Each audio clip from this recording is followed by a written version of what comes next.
Hello and welcome to the I Do Wedding Marketing Podcast. I'm your host, Nina Adio, a social media marketing expert specific to the wedding industry. On this show, I discuss tips to help you DIY your social media, as well as getting the confidence and income to outsource it. Thank you for allowing this episode to come through on your Bluetooth, your car radio, wherever it may be you're listening from today. Now, let's take your wedding business to the next level. Hello, everybody. Welcome back to the I Do Wedding Marketing Podcast. I am once again excited to be here. We are still in the middle of our 30 days of podcasting, but you guys are the real VIPs for being here, for listening, and for committing to your business. So excited for you and the things that you're going through and what you're creating and discovering in your business on this journey with me. Be sure to share your struggles, your successes, the whole journey with me at I Do Wedding Marketing. You can message me on Instagram. You can contact me on my website, whatever it is that you prefer. I'm there. So let's chat. Let's do it.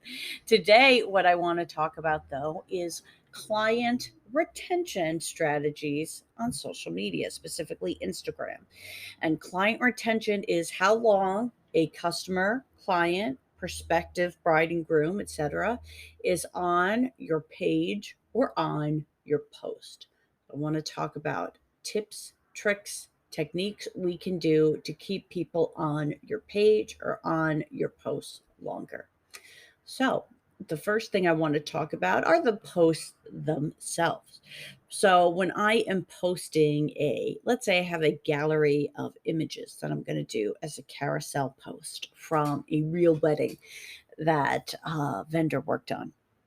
I'm not just going to post those with a quote. That's no, because for me, I like to tell the story of the post. So, I will talk a little bit about the wedding that it's from, and I will say swipe to the end to see the most epic part of Katie and Bethany's wedding. Or it will say, you won't believe the cake smash at the end. Swipe to see. Something like that. If I'm doing a reel, it may say, keep watching to see the surprise that had the bride shocked, or keep watching to see our ballroom transformation. Maybe you're doing a reel of from the beginning to end. If you're not doing a long reel, short reels are great, because if you have a 5-second reel and people watch it all the way through, Instagram views that as a complete watch. So I would do quick reels because that's going to require less retention from your audience, but it still is read on Instagram as full retention. So you can just do a quick transformation, do a bibbity bobbity do boo audio, something that's really quick. And this way you're still putting out content. People know that if you're posting a before, that the after is going to come, and it's super quick. So those are some things right off the bat with posts that you can do to keep people swiping, staying on your post, watching your reel, and so forth. But there are things also that I consider when I am posting for an account in general. One thing I like to do is, as soon as a bride or groom books, I like to follow them on the account, because now we are part of each other's journeys. As I post photos or videos from real weddings, they watch them, they message them, they say, I can't wait for my date. Some things that I will do is every month I will say who's getting married at the venue this month, and the brides and grooms come back, they tag each other. So these are things that are keeping people on our page. And what they want to see is not just the photos we would have on our website of our portfolio work. They want to see the real weddings too, because that's where they're visualizing themselves in the spot. So by putting not only the what I call portfolio pictures, kind of your professional photos taken of your product, your space, etc., but also having the real wedding photos so people can visualize themselves there or with your product and see what they do like, what they don't like, and it keeps them coming back to your page for their wedding planning. This works so well that somebody, okay, for one of the venues I work with, they do not allow indoor sparklers because it's just not allowed. And somebody posted a video, a reel, and at the very end were indoor sparklers. But me being naive was like, well, it's a great video. So I posted it anyway. That was a mistake. Why? Because several brides watched till the end, saw the indoor sparklers, and messaged very upset that somebody else had them. So I have never done that again. But if you're a bride who wants sparklers and your venue told you no, I guess what I've learned from what I've seen is that it's easier to ask for forgiveness than permission. You didn't hear that from me, though. Now, the better you know your clients and your customers, specifically the ones on Instagram, the more you're going to be able to cater to your client retention. So, a lot of my followers on Instagrams for the clients they represent, there's of course the bulk of clients who are followers who are other people in the industry, and they're great. They're great for just, you root each other on, you cheer each other on, you like to see what work all the venues and other professionals you're doing, and it's great. But when it comes to the customers themselves, we have the people who are not yet booked, the people who are booked and waiting for their weddings, and the people who have already had their weddings, but you're still a part of their lives.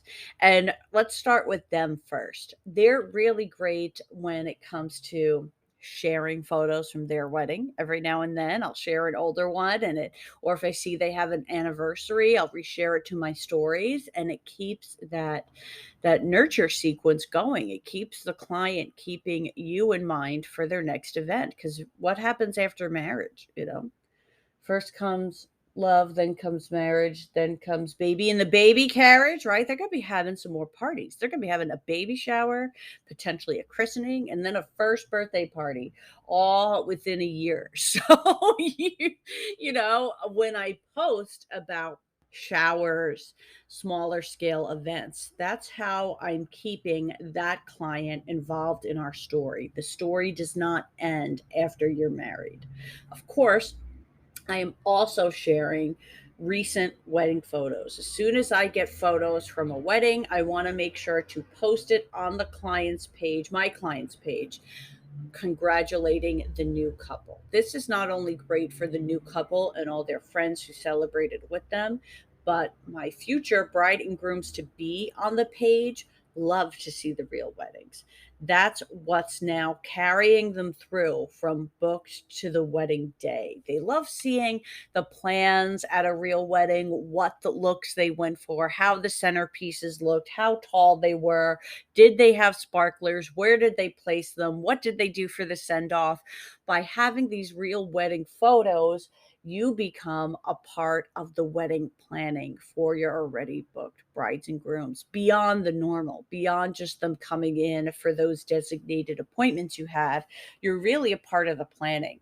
This becomes so true that I not only get couples messaging, when they love something that we post on a page, but also when, oh my gosh, if you post a new look, people be, is that new? Does that move? Does this table move? What is that? Like, you can see the panic in them. And then you have to say, no, it's fine. But even if one couple snuck in sparklers that weren't allowed indoors, and I got an influx of messages being like, we're not allowed that. Why did they have that? So now I make sure I watch every video through to the end to make sure there are no sparklers, because that's how involved the couples are. And these sparklers were at the very end of a long reel, guys, and people watched the entirety of it. So it's good for client retention, bad for client satisfaction that it had the sparklers, but now I know better. And my pro tip for anyone trying to sneak sparklers into their wedding, it's better to ask for forgiveness than permission, but you didn't hear that from me. Then, of course, they are the portfolio pictures. These are the pictures that you have on your website. These are the professional photos you have taken with your product in mind. And those are the photos where I'm really catering to the prospective brides and grooms, those who are not booked yet. And this could be any event host, but I am taking them through the journey of the service, what it is that my clients do, what it is they provide, where it is they do it, and so forth. So that is how I am catering to that audience by telling them the story of the business. Before I get into more of my client retention tips, I would like to remind you that we are less than a week away from the Engage to Engagement live workshop. This is a workshop I am doing with Carissa Cruzy Weddings, all about driving traffic to your wedding business in less than 10 minutes a day. The workshop is going to be an hour long with time for a Q&A. You will receive a workbook as well as the replay of the workshop to keep. And in it, I will be going over my 10-10-10 signature strategy for getting organic engagement on your profile in 10 minutes a day. And Carissa will be going through content that converts without taking up all of your time. We are so excited about this. The workshop is $47 and you can sign up now in the link in my show notes. Now, let's get back to some client retention. So, one thing I want to mention is that you should be keeping your feed active. If you don't post, people don't have a reason to be coming back, and you lose that connection with your customer. Because the next tip is that your Instagram is an extended customer service tool.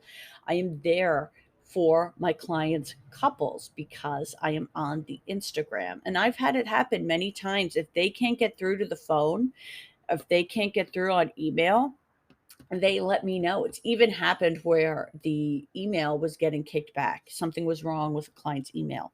And I was able to know about it because I'm the one talking to the customers. And they know that if they message on Instagram, that someone's going to be there. They don't know it's someone remote. They have no idea. I had someone message yesterday being like, "Hey, you have Richie's number." And I'm like, "Who's Richie?" So I had to kind of like be like, "Oh, Richie was the maitre d'."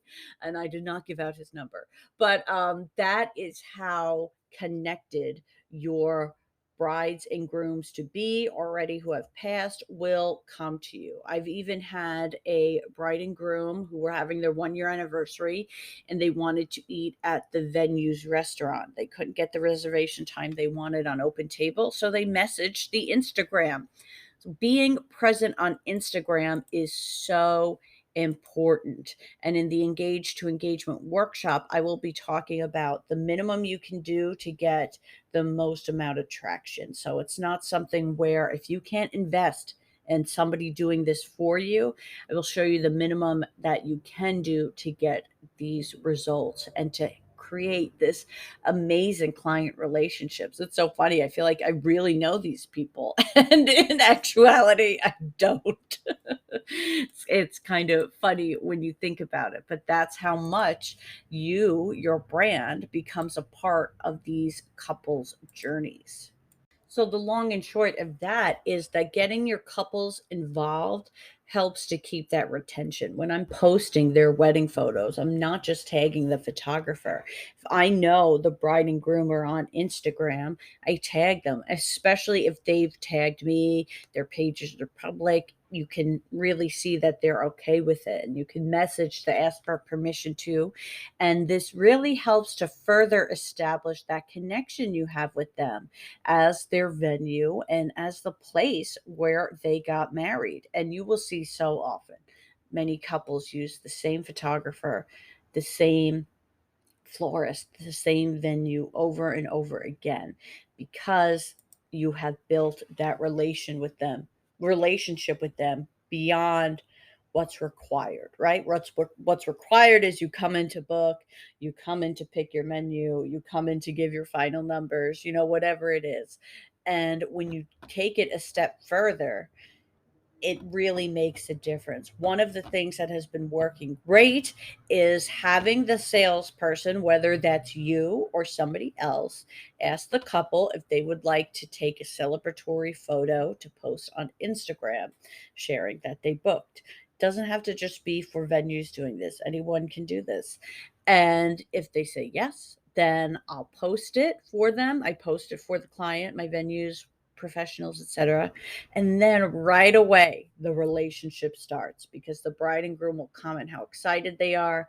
We start following each other, and that's what opens the door. So let's say, even if you're a florist or a DJ, I'm sure in your studio you have maybe some floral pieces set up, or a mock-up of things you use. Maybe at a DJ you have a little kind of like booth thing. Maybe you can give them a headset and you take a photo with them just having fun, as if they're DJing, and you post the couple and you share that you're excited to be working with them May of 2023. My rule is I never like to post the date. I never post the date. I've seen places that do, but in my mind, I'm always fearing the worst. Okay. Here's my fear, that there's going to be some sort of crazy ex that finds out the date and location of their wedding and then like shows up. So I will share the month and the year, but I will not share the date.